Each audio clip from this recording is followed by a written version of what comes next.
There is a particular kind of silence that settles in the marrow of your bones when you realize, perhaps for the 1000th time, that you are walking through a life that does not entirely belong to you. It is a quiet, rhythmic haunting, a sensation that the person moving your limbs, speaking your words, and making your choices is a stranger wearing your skin. A phantom puppeteer guided by strings you cannot see but can certainly feel, tightening with every passing year. You find yourself standing in the wreckage of a familiar mistake, staring at the same emotional ruins you swore you would never visit again, asking the void why the same ghosts keep finding their way into your bed and you're bored. This is not merely a lapse in judgment or a string of bad luck. It is the heavy subterranean machinery of the psyche grinding against the illusions of the conscious mind. We live under the comforting delusion that we are the masters of our own houses, that the I we present to the world is the sole architect of our destiny. Yet Carl Jung reminded us with a chilling clarity that until you make the unconscious conscious, it will direct your life and you will call it fate. You are currently a passenger in a vehicle driven by a version of yourself that died or was suppressed a long time ago. A hidden entity that speaks the language of repetition because it has no other way to be heard. And until you learn to decipher its dialect, you are condemned to replay the same tragedy in different costumes, forever wondering why the play feels so hollow. This feeling of being not yourself is the primary symptom of a soul divided against itself, a schism where the ego has built a fortress of logic and social survival, while the shadow, that vast unlit basement of the mind, houses everything you were told was too much, too dark, or too beautiful to be kept in the light. In the center of this internal conflict, especially for those who feel a perpetual ache for something they cannot name, lies the archetype of the lover. Most people mistake the lover for a mere romantic impulse, but in the Jungian sense, it is the primordial energy of connection, the visceral hunger to bridge the gap between the self and the other, whether that other is a person, a god, or the hidden depths of the world itself. When this archetype is forced into the shadow because the world demanded you be pragmatic, cold, or self-sufficient, it does not simply vanish. It becomes a distorted, hungry ghost. It is the reason you find yourself drawn to people who are wrong for you, why you sabotage your own peace for a moment of intense, even painful stimulation, and why you feel a crushing melancholy, even when everything on the surface seems fine.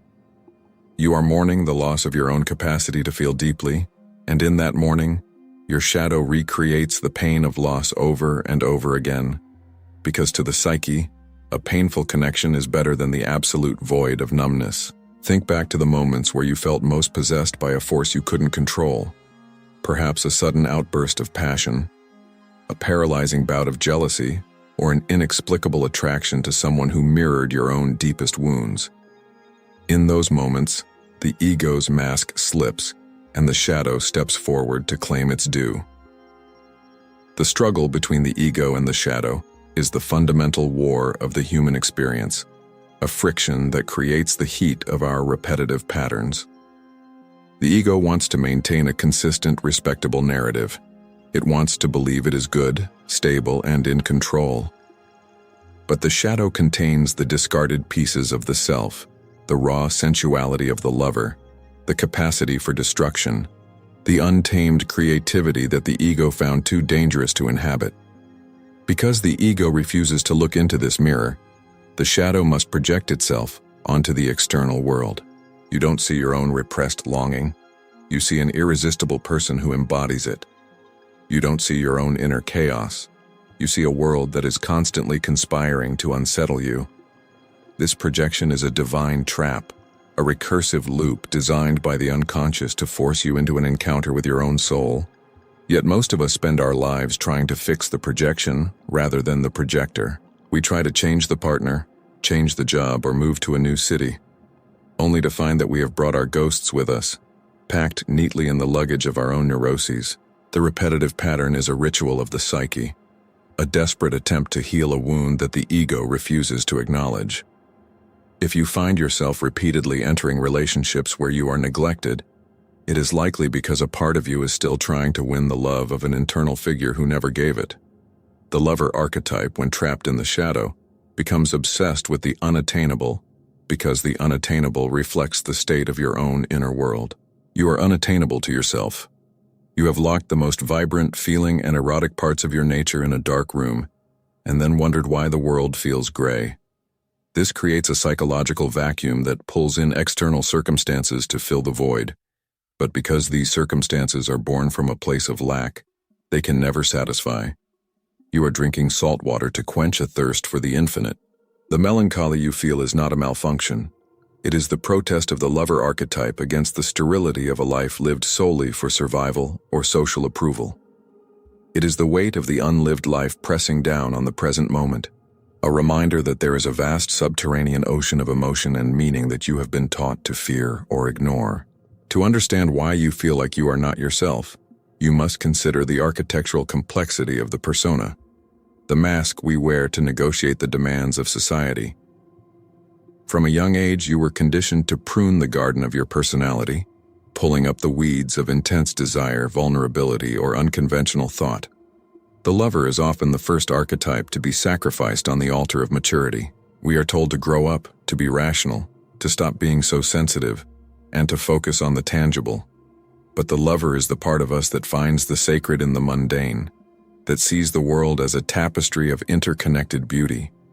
When this part is exiled, the ego becomes a brittle shell. You feel like an actor because you are an actor, playing a role that was written by your parents, your culture, and your fears. The real you, the one who can truly love and be loved, the one who is connected to the pulse of existence, is waiting in the shadow, growing increasingly restless and volatile. This restlessness is what manifests as the urge to destroy what you have built. The sudden impulse to run away, or the repetitive cycle of seeking intensity in all the wrong places. Your shadow is trying to burn down the prison the ego has built, even if it means burning you along with it. The conflict between the ego and the shadow is not one that can be won by force. It can only be resolved through alchemy, through the agonizing process of integration. This requires a descent into the dark night of the soul, a willingness to sit with the melancholy rather than numbing it. We are a culture of numbing, through screens, through substances, through constant productivity, because we are terrified of the silence where the shadow speaks. In that silence, the lover archetype will tell you that you are lonely, not because you lack a partner, but because you lack a relationship with your own depth. It will tell you that your repetitive patterns are not punishments, but signposts pointing toward the parts of yourself you have abandoned. The melancholy is the bridge.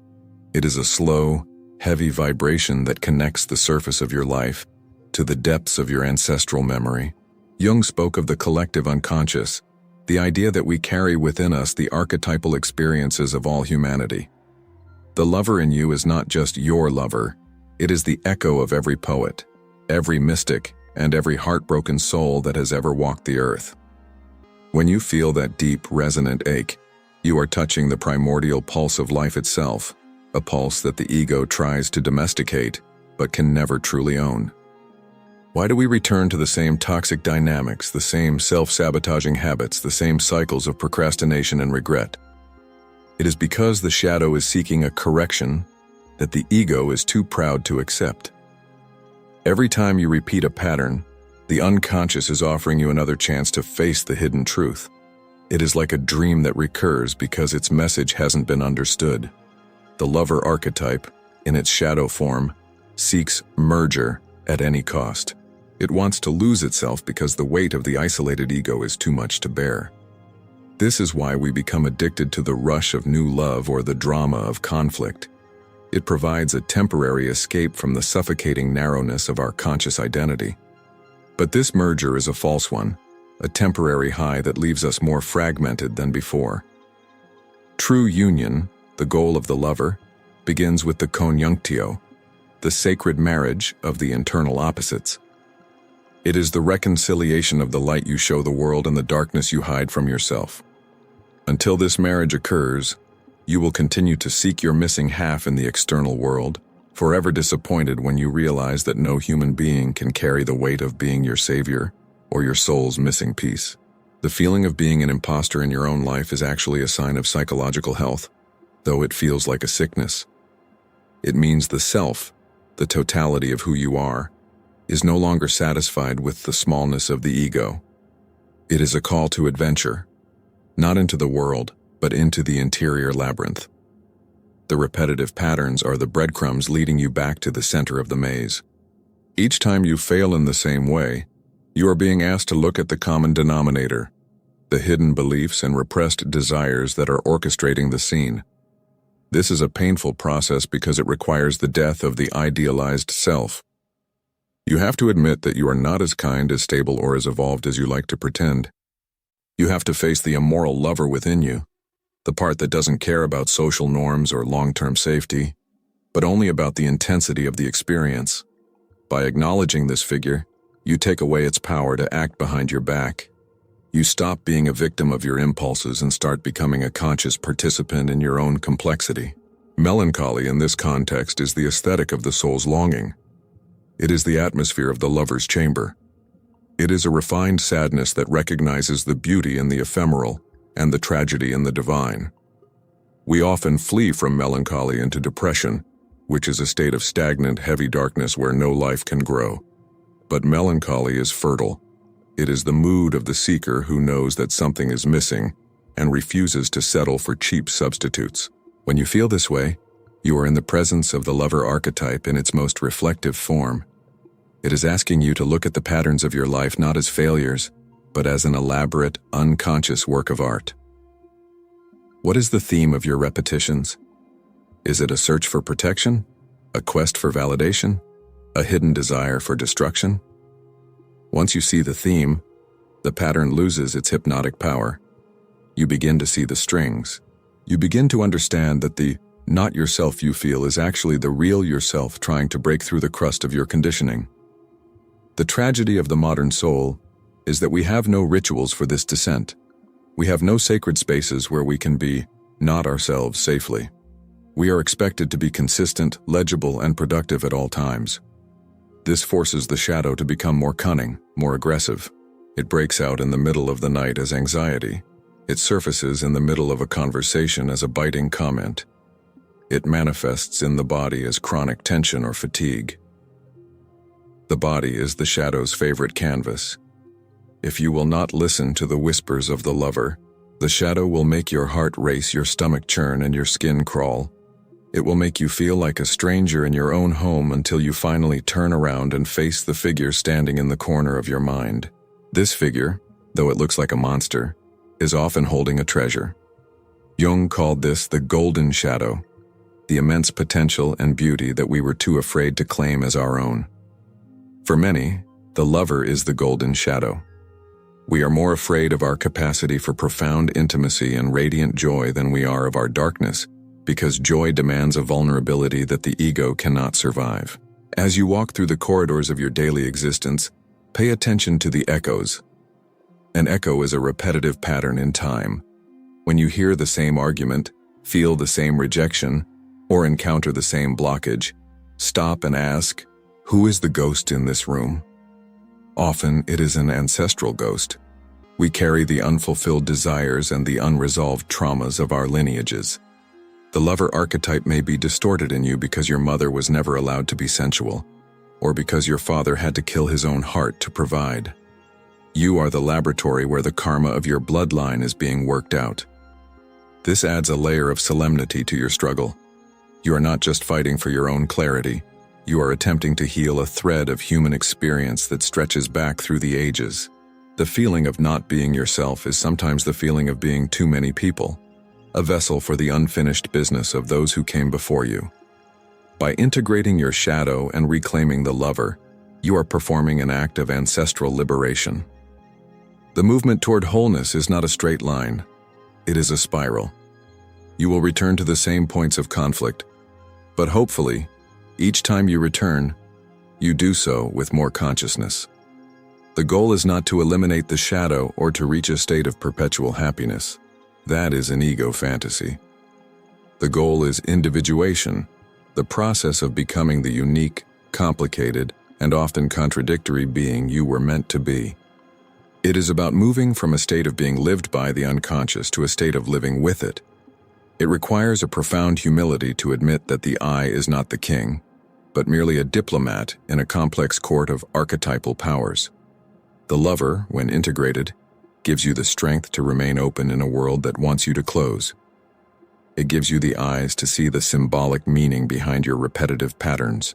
You begin to see that the person who hurt you was a messenger, that the failure that crushed you was a clearing of the path, and that the melancholy that haunts you is the very thing that keeps your soul from going to sleep.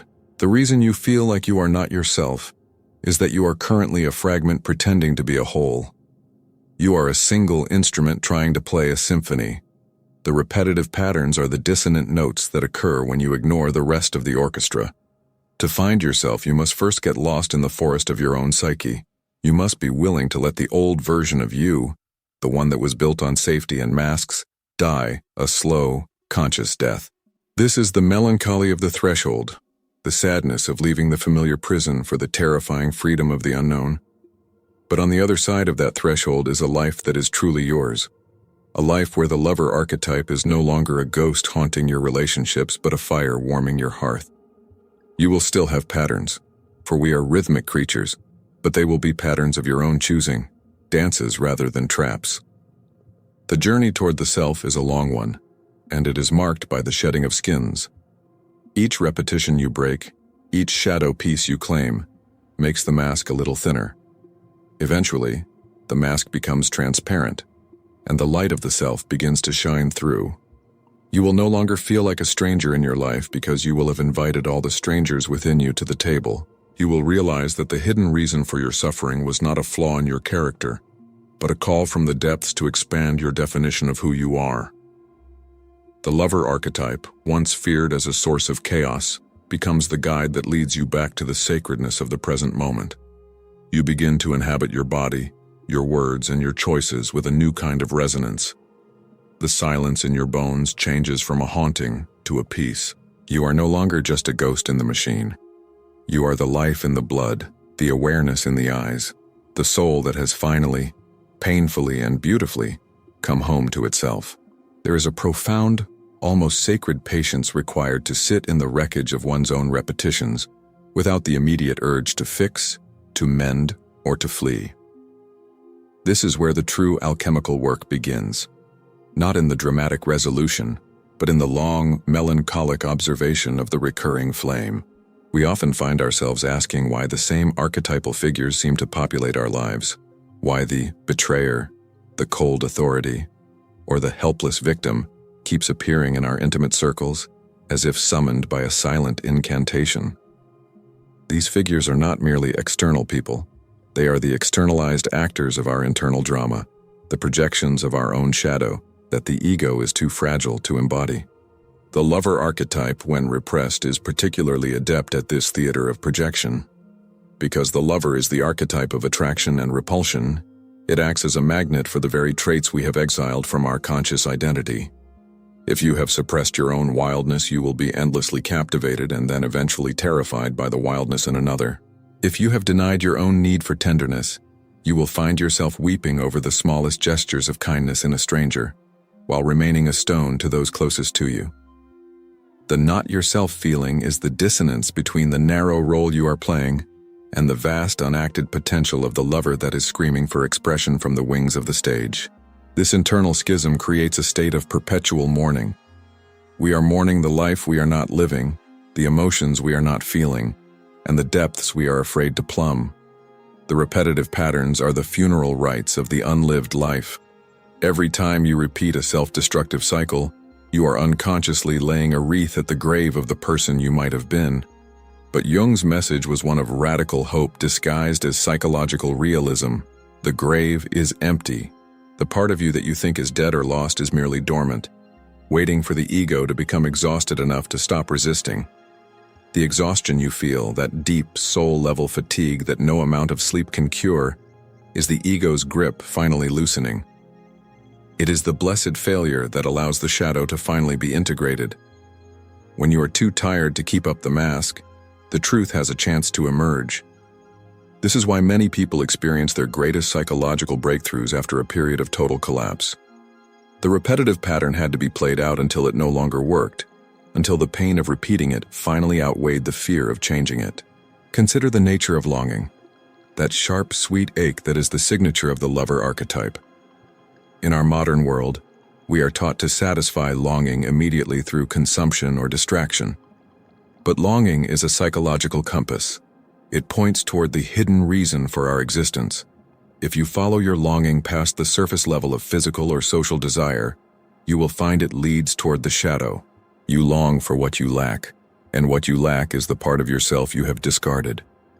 The repetitive patterns are the failed unions, where we tried to satisfy a spiritual longing with a material solution. We tried to find the divine other in a mortal person, or the eternal peace in a temporary achievement. The lover archetypal energy, when properly channeled, turns this longing inward, leading to the integration of the soul. It moves from "I need you to complete me" to "I am discovering the completeness within me through my relationship with the world." This is a subtle but revolutionary shift. It is the difference between being a beggar for love and being a fountain of it. The melancholy of this realization is dense.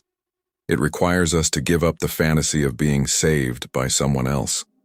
It forces us to accept that the repetitive patterns were our own creation, an elaborate defense mechanism designed to keep us from the terrifying responsibility of our own wholeness. To be oneself is to be responsible for the totality of one's being, including the parts that are dark, messy, and irrational.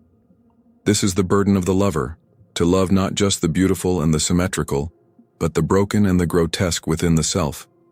The ego hates this. It wants a polished, curated life. But the shadow is where the life is. The shadow is the soil, and the lover is the gardener. You cannot have the flower without the dirt. Your repetitive patterns are the compost of your soul, the old decaying matter of your past mistakes that, when properly understood and integrated, becomes the fuel for your future growth. As you move through this reflective space, allow yourself to feel the weight of your own history. You are an ancient creature, a living museum of your own experiences and the experiences of your ancestors. The reason you feel not yourself is that you are trying to live in only one room of a vast cathedral. The repetitive patterns are the winds blowing through the empty hallways, calling you to explore the rest of the building. Do not be afraid of the ghosts you find there. They are only the abandoned versions of yourself, waiting for the light of your conscious awareness to set them free. The lover archetype is the torch you carry into these dark spaces. It is the capacity to look at your most shameful repetitions with a gaze of radical compassion. When you can say to your shadow, "I see you, I hear you, and I am willing to learn your language," the war between the ego and the shadow begins to subside. The friction turns into a hum, a steady, resonant vibration that is the sound of a soul becoming one. This is the end of the repetition and the beginning of the true narrative, a story that is finally, authentically, and eternally your own.